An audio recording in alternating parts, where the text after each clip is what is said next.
सती को शिव जी का स्वर्ग से राजा इंद्र का रथ बुलाया और सती को बिठाया है और बिठा करके तैयार किया गया। और तैयार करके शिव ने पहले सती को मना भी किया था।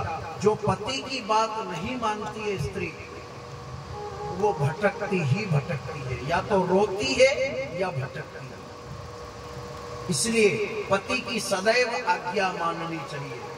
स्त्री के लिए एक ही धर्म, एक व्रत नयमा, काय वचन मन पति पद प्रेमा। अनुसुईया ने सीता से शिक्षा दी थी और कहा था कि एक ही धर्म, एक व्रत नयमा, काय वचन मन पति पद प्रेमा शिक्षा दिया। और इसके बाद में सती ने शिव की आज्ञा नहीं मानी, आज परेशान होना पड़ा है। और सती का शिव ने कहा, सती तेरा सामान एक भी मेरे यहाँ नहीं होना चाहिए, क्योंकि तेरा सामान देखूंगा और मेरी आशा तृष्णा बढ़ेगी, मेरे को परेशान होना पड़ेगा। तेरा सारा सामान बांध ले और तैयारी कर निकलने की। एक पोटली बांध ली है, गठड़ी बांध ली, सारा सामान बांध करके राजा इंद्र का रथ आया, उस पे बिठा करके सती को राजा दक्ष के घर विदा कर दिया गया। राजा दक्ष के घर विदा होकर के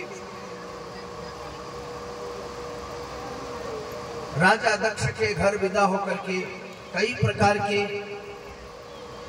महल के अंदर जब गई सती, तो माँ को प्रणाम किया। तो पूछा कि दामाद जी भोलेनाथ भी आए हैं कि अकेली आई? कहा महाराज माँ मैं अकेली आई हूँ। चलो कोई बात नहीं, बाप के पास में तो नहीं गई ना? कि हाँ नहीं गई। तो कि मत जाना, बाप के पास में मिलने मत जाना, मना कर दिया। आगे चली, भाभी भौजाई के पास में गई, उनको प्रणाम किया। तो कहा कि तुम अकेली आई हो कि दामाद जी को भी लेके आई हो?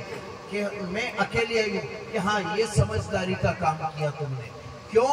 क्योंकि हमारे घर पर बड़े बड़े देवी देवता, बड़े बड़े लोग आए हैं और दामाद जी को न तो कपड़े पहनने का ढंग है, न खाने का, न बैठने का, न सोने का, न बोलने का, न चलने का, न उठे का, न पहनने, कपड़े पहनने का भी नहीं। कोई ढंग ढांचा, कोई ज्ञान, अकल, गुण कुछ भी नहीं भोलेनाथ के अंदर।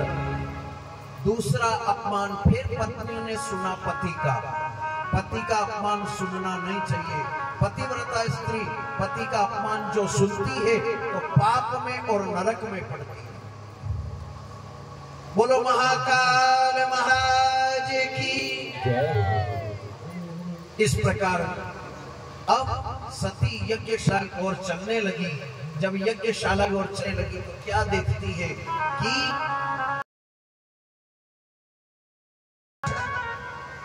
और भृगु ऋषि की लड़ाई हो रही है। इधर दुर्वासा दधी शिव जी के कट्टर भक्त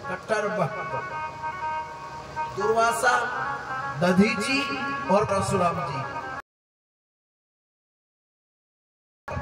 तेने शिव को निमंत्रित क्यों नहीं किया? भोलेनाथ को क्यों नहीं बुलाया यज्ञ में? आपस में आदान प्रदान ऊंची ऊंची आवाज में बोल रहे थे और सती सुन रही थी। जय नारायण को प्रणाम करके कहा सती। सती कहती है नारायण आप भोलेनाथ के बिना नहीं। और भोलेनाथ जब इस प्रकार कहा, नारायण के बिना भोलेनाथ नहीं और भोलेनाथ के बिना नारायण नहीं, आज भोलेनाथ नहीं है तो नारायण ने कहा नहीं सती देवी ऐसी कोई बात नहीं है। मैंने उनको निमंत्रित किया, आसन रखा, मैंने उनका आसन कहा। इतने राजा दक्ष आया है और सती का और भोलेनाथ का फिर अपमान करने लगा।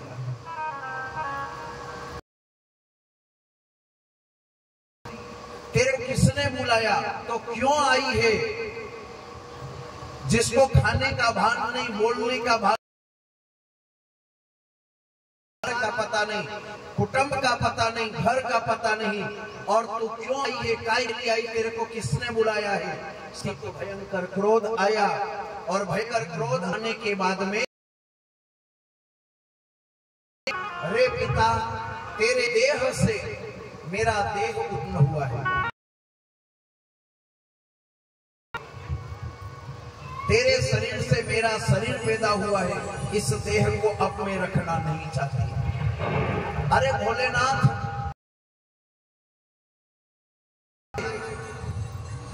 ना अच्छा चाहता तो ना बुरा चाहता है, बुरा किसी को सुनाता है। ऐसे भोले भाले बाबा भोलेनाथ का तूने अपमान किया है। शंकर का है, दैत्यों का है, राक्षसों का है, भूत प्रेत पिशाच शाकिनी, सब जनों के लिए भोलेनाथ समान है। और ऐसे मैं ऐसे भोलेनाथ का अपमान, सती ने विनती करी, और क्या कहती है,